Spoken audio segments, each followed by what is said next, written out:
ಪ್ರೀತಿಯ ದ್ವಿತೀಯ P U C ವಿದ್ಯಾರ್ಥಿಗಳೇ, ದಯವಿಟ್ಟು ಕ್ಷಮಿಸಬೇಕು.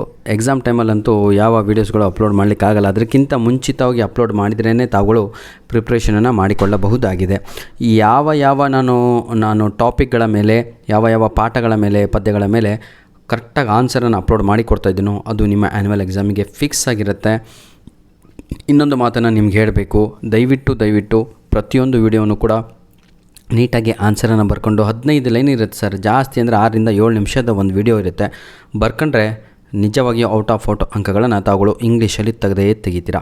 ಪ್ರತಿಯೊಂದು ವಿಡಿಯೋದ ಕೆಳಗಡೆ ನಿಮಗೆ ಬೇಕಾಗಿರುವ ಇಂಗ್ಲೀಷಿನ ಗ್ರಾಮರಿನ ವಿಡಿಯೋಸ್ಗಳ ಲಿಂಕ್ಗಳನ್ನು ಕೊಟ್ಟಿರ್ತೇನೆ. ಅದನ್ನು ಚೆನ್ನಾಗಿ ಉಪಯೋಗಿಸ್ಕೊಂಡು ತಾವುಗಳು ಒಳ್ಳೆಯ ಅಂಕಗಳನ್ನು ಪಡೆಯಿರಿ.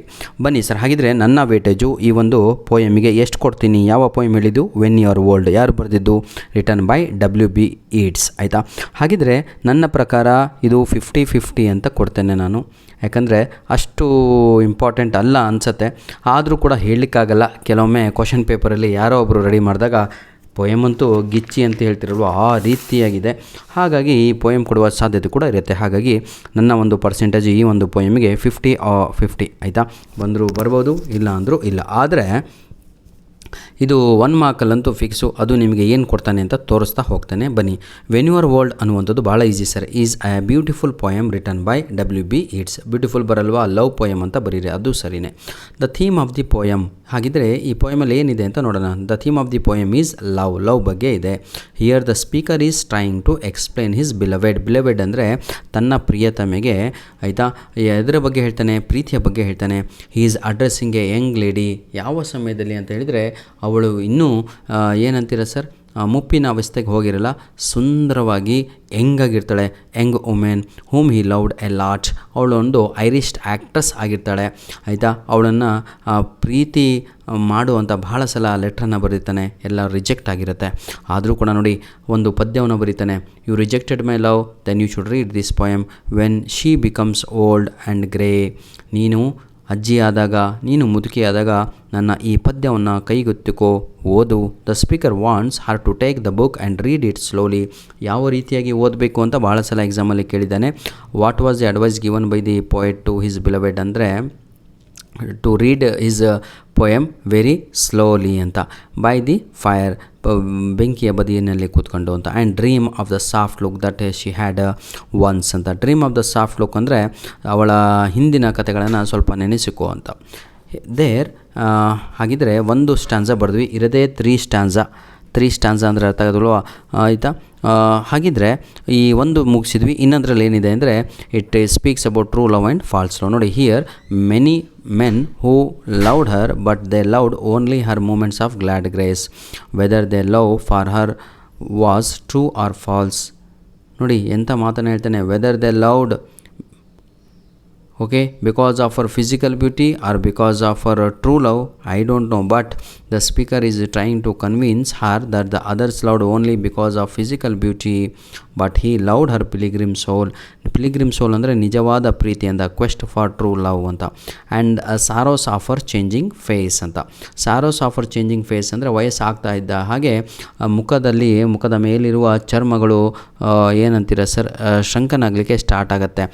ಸ್ಟಿಫ್ ಆಗಿ ಕಾಣಲ್ಲ ಮುಖ, ಹೌದಲ್ಲ? ವಯಸ್ಸಾಗ್ತಾ ಇದ್ದ ಹಾಗೆ ಚರ್ಮ ಎಲ್ಲ ಒಂದೊಂದು ಕಡೆ ಈ ರೀತಿಯಾಗಿ ಅವನು ಅದನ್ನೇ ಹೇಳ್ತಾನೆ.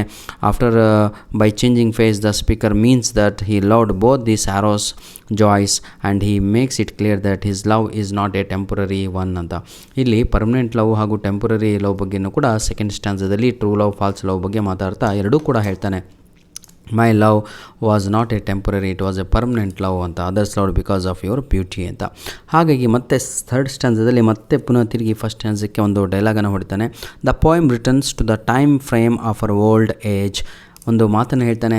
Yes you rejected my love, when you become old you will regret your self ಅಂತ. ನೀನು ಪಶ್ಚಾತ್ತಾಪ ಪಡ್ತೀಯ ಇವತ್ತಲ್ಲ ನಾಳೆ ಅಂದರೆ ನೀನು ಅಜ್ಜಿ ಆದಾಗ ಅಂತ. Sitting by the glowing bars she should murmur sadly.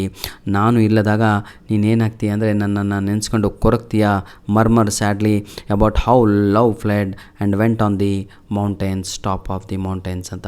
ಹೇಗೆ ನನ್ನ ನಿಜವಾದ ಪ್ರೀತಿ ನನ್ನ ಕೈಯಲ್ಲಿ ಪಕ್ಕದಲ್ಲಿಯೇ ಇದ್ದು ಹೌದಲ್ವಾ, ಅಕ್ಸೆಪ್ಟ್ ಮಾಡ್ಕೊಂತು, ಬಟ್ ಐ ರಿಜೆಕ್ಟೆಡ್, ಹೌದಲ್ವಾ, she rejected on the mountains and how hid his face amid the crowd of stars ಅಂತ.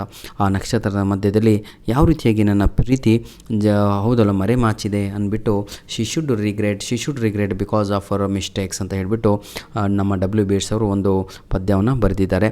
ನೋಡಿ ವಿದ್ಯಾರ್ಥಿಗಳೇ, ಉದ್ದೇಶ 5 ರಿಂದ 6 ನಿಮಿಷಗಳಲ್ಲಿ ಪ್ರತಿಯೊಂದು ವಿಡಿಯೋ ಮುಗಿಬೇಕು ಅಂತ. ಈಗಾಗಲೇ ಜಪಾನ್ ಆಗಿದೆ, ಆನ್ ಚಿಲ್ಡ್ರನ್ ಆಗಿದೆ, ಇದು WB ಯೆಟ್ಸ್ ಬರೆದಂಥ ವೆನ್ ಯು ಆರ್ ಓಲ್ಡು, ಹಾಗೂ 2 ಡೇರಿನ 3 ಪ್ರಶ್ನೆಗಳು ಫಿಕ್ಸು ನಿಮ್ಮ ಆ್ಯನ್ಯುವಲ್ ಎಕ್ಸಾಮಿಗೆ. ಈ ರೀತಿಯಾಗಿ ವಾಟ್ರ್ ಕೂಡ ಆಗಿದೆ. ಧನ್ಯವಾದಗಳು. ನಿಮ್ಮ ಪ್ರೀತಿ ಸಹಕಾರ ಇರಲಿ.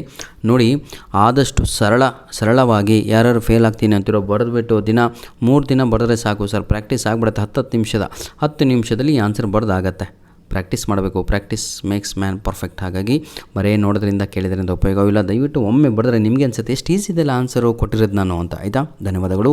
ದಯವಿಟ್ಟು ನಮ್ಮ ವಿಡಿಯೋಸ್ಗಳನ್ನು ನಿಮ್ಮ ಫ್ರೆಂಡ್ಸ್ಗಳಿಗೆ ಶೇರ್ ಮಾಡೋದನ್ನು ಮರಿಬೇಡಿ. ಇದೇ ವಿಡಿಯೋದ ಡಿಸ್ಕ್ರಿಪ್ಷನ್ ಬಾಕ್ಸಲ್ಲಿ ಗ್ರಾಮರಿನ ಲಿಂಕ್ ಇರುತ್ತೆ ಸರ್, ಅವೆಲ್ಲ ಎಕ್ಸಾಮಿಗೆ ಬರುತ್ತೆ.